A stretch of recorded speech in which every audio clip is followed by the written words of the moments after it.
Today we're going to be replacing the instrument panel lamps or bulbs in a 2005 Chrysler Town & Country Touring. Just a little tip I found: if you're going to be working around the car with the doors open, turn this all the way down. Keeps the dome lights from coming on and running the battery down. Here's the instrument cluster, and we've got a couple of these lamps are burned out behind the dials. First step's to tilt the steering wheel down as far as you can. Give yourself as much room as possible to work here in this area.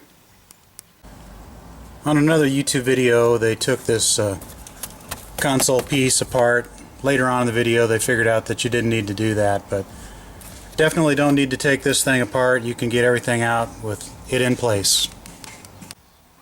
Next, you're going to want to pry up on this piece. I'd already popped it out, but basically it pops up, and then it's being held in basically by that green clip, and then it pulls straight back. If you look at this piece, here's the hole that the green clip goes in, and then there's a couple of clips on each side that slide into a slot. So that's why I said you want to pull straight back. So straight up to pop it out of the green clip, and then pull back towards you to pull it out and get it out of the way. Next, you want to remove the two screws at the upper side of this trim piece. For these four screws here in that plastic trim piece, it definitely helps to have a stubbier Phillips screwdriver. Again, turned out to be pretty much a normal sized Phillips. Works great. Alright, we've got the top screws out. Now there's two screws on the bottom, one here, one on the other side over here. Take those two out. Once you have those four screws out, then this piece just basically came loose. You're going to want to work it out of there. Could probably put it actually in a drive or something that would help out, but I was able to work this around and get it out of there without doing anything special. So just keep at it. Now with that trim piece out of the way, you've exposed four more screws. Two kind of towards the top and two towards the bottom. Take those four screws out. I am going to take a tip from another video and jam a cloth in there so that if I drop a screw it won't go down inside. I'm going to use a magnet to grab this last little screw out of here, so you don't drop that down in there. With those four screws out, this entire assembly will now tip forward, and you can kind of get it up and out of there a little bit to see the plug in the back. Get it out a little ways, you can see how this plug works. Basically, you're going to slide this red lever up, then you're going to squeeze in right above it, squeeze that in, and pull this plug straight back.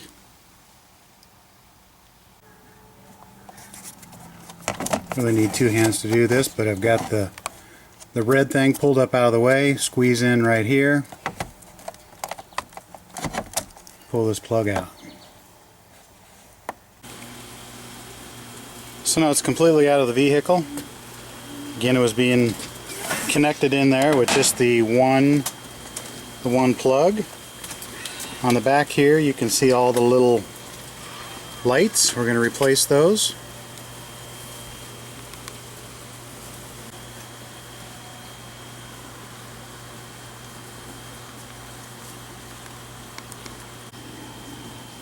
Going to want to get yourself a pair of needle nose pliers. Get on these and give them, I think it's a quarter turn counterclockwise, like you're unscrewing them.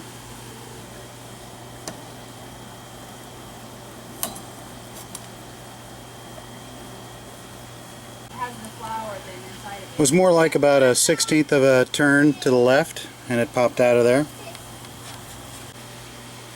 Got this 10-pack of replacement lamps. Amazon said that these wouldn't work for my vehicle, but I'm pretty sure they will. There's the part number. I've got the first one installed and it seems to be just fine. They look identical. So we'll go ahead and do the rest of these. Just about a 1/16 of a turn to the left. Then I'd probably recommend screwing them back in by hand so you don't over tighten them. They do make some LED replacements for these. I didn't find them right off. I'm sure they'd be quite a bit more expensive, so these are just incandescent. Therefore, polarity is not a concern. If you were putting in the LED lamps, then you do need to put them in a certain direction because plus and minus do matter with the little light emitting diodes.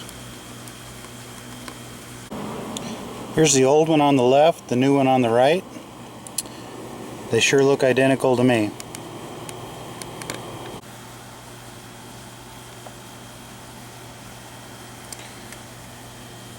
I've got all 8 of them installed now. Had 2 spares left over in the package.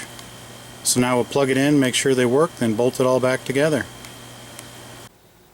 Alright, we're back in the vehicle. We're going to go ahead and plug this thing in, turn the key on, turn the headlights on, see if we've got all the lights working or not. Make sure you got the key turned on, headlights on. Don't forget to turn this dimmer switch all the way back up. Headlights on. Then you can see if they're working or not. You can kind of tell from the back. And of course we'll turn it around, you can see from the front as well. From the front, one of these looked a little dark, and when I turn it around, you can really see the ones that are working have a little hole in them. You can see the light coming out. This one right here is not currently working. We're going to loosen it up, see if it's a bad connection or a bad lamp, get that fixed. Took just a little wiggle to get that one going. Now they're all working fine. So we'll go ahead, put this back in there. We're going to push that red tab back in there on the plug. Then go ahead and turn this around, bolt it back in place, put it back together. Now we've got them all tested, they're working good. Go ahead and lock that red connector in, put it back in place. Get our screw catcher cloth put in place here. I want to put the top ones in, they seem to be the easier ones, and then work on the bottom ones. The 4 screws that actually held the instrument panel into place, those were a little easier to get back in with pretty much a standard length Phillips screwdriver. Actually, these screws fit just fine in what I call a regular size Phillips screwdriver, and then it goes ahead and grabs them, so helps you get it in there. Before we get it all bolted back together, we're going to give it one more test of the lights here. Turned on, headlights on, dimmers all the way up. Looks good. To get this piece in there, it's not absolutely necessary, but again, turn the key on, put the shifter down into drive or first gear. Give you a little more room to get this thing in there, get the 4 screws in. For these 4 screws here and that plastic trim piece, it definitely helps to have a stubbier Phillips screwdriver.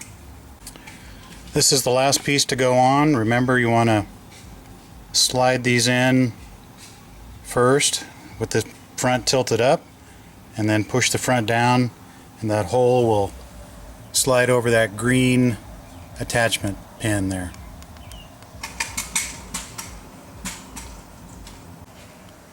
Everything's back together and working as expected.